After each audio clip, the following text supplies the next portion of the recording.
Yo! Tom Fiddzy here with a random video review. I'm here to talk about The Mandalorian Season 2, Episode 6, Chapter 14. This episode, it was a short one, and straight away I was like, okay, this is going to be a good one, because if it's short, it's going to have a lot of good stuff in this episode, and it absolutely did. We went straight to Tython as well, which I wasn't expecting. I was expecting a diversion along the way. We went straight to Tython. It looked different than what I was expecting. It looked different than what it looked like in the Dr. Aphra comic. There it was like a big snowy planet. Here it was like more of a kind of like a rocky, deserty, savannah-y kind of place. It was actually pretty cool. Kind of like matched the old like Jedi temple feel. It was a little bit surprising. I was expecting that cold, harsh Typhon that we saw in the comics. I guess this is one of the few examples of a planet in Star Wars that actually has more than one biome, so that's pretty cool. And more than one Jedi temple there as well, if we go by the Dr. Aphra comic. As staying as 100% canon, which I'm sure it is. I'm sure that will be explained somewhere in a book.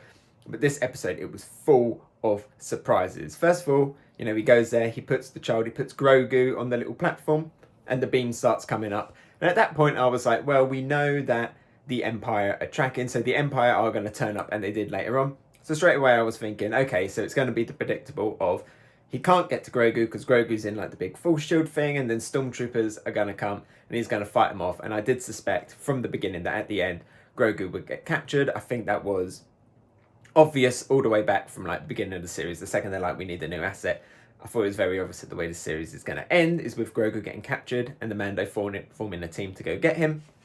So that happened, but what I wasn't expecting, and what I actually, you know, it was a out loud, oh fuck moment, was when the Slave One came flying in. I was not expecting that. I thought Boba Fett might have maybe been saved for the next series or right at the end. No, Boba Fett turns up. It looks like Boba Fett is now a mainstay in the series, and Boba Fett was really cool. He came for his armor, and he showed some honor in this as well. You know, he wasn't all about disintegrations. He was showing some honor. He was showing some of that Mandalorian code. Got confirmation that Jango Fett was a foundling. He actually does deserve that armor. The Mandalorian says so in this episode. And it was really cool. It was really cool. I wasn't expecting the best scenes with him just using the gaffy stick, you know, the Tusken Raider stick, and seeing it in club stormtroopers and break their armor off.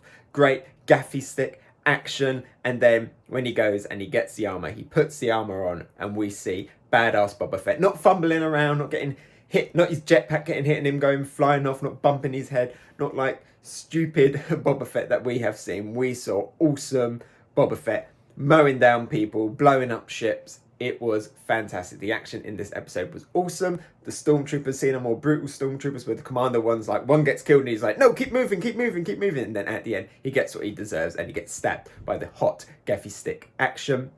Fennec as well was really cool. There was some brutal deaths of them stormtroopers with the boulder, like I said, all of the stuff inflicted by Boba Fett. And I'm pretty sure Fennec shot one in the groin. So that poor stormtrooper got shot in the groin. I actually had to rewind. It was like, did she just shoot that stormtrooper in the groin? Did she get a dick shot? It looked like that to me. So that was great. Them ships though, when they land, them stormtrooper ships, how many were in there? They were coming out like a clown car, one after another. Must have been packed in there on their way down.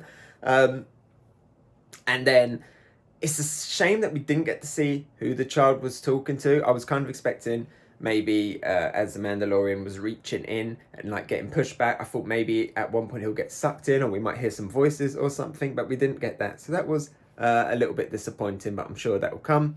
And then, yes, the Empire turned up. They sent down the Dark Troopers. We got to see the Dark Troopers. I like how they flew down in like formation, just grabbed Grogu and got out of there. Predictable. The Mandalorian should not have put his jetpack down.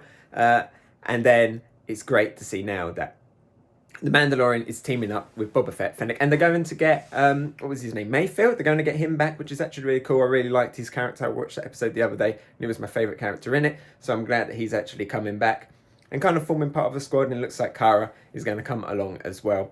So we're getting like a badass bounty hunter, like a shock trooper, like heavy hitting weapon crew, which is going to be amazing. I hope they bring the Mithril along as well, just for that little bit of comedy. Although Boba Fett did have a big laugh in this as well when he was like, I was aiming for the other ship. Yeah, great episode. I literally just watched it, so I'm still like processing all of the stuff. A little bit predictable, but overall fantastic. That the two reveals, the two big shock moments were Slave One coming in, and then the Razor Crest getting blown up. I can't believe the Razor Crest actually got destroyed in this episode.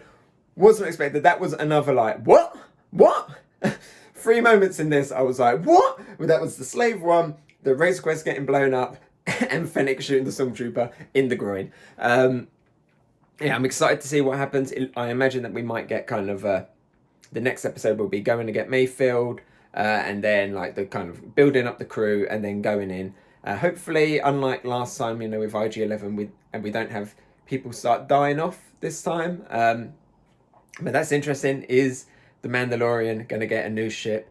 Will the Mandalorian inherit Slave One? I kind of hope not. I want the Mandalorian to have his own ship. It does put into question the fact that the Razor Crest was apparently in The Last Skywalker, so I'm guessing that is a different ship and not the Mandalorian ship. So that, which is kind of good, because having knowing that he was in that battle kind of messes up like the stakes for him. So this kind of throws that back out there. And at the end, seeing Grogu going quite dark side as well. Very interesting. Lots to look forward to in the next few episodes of this series. This episode is a probably, because it was predictable, I'm going to give this one a purple tier. Can't wait for the next one. Let's go get Mayfield.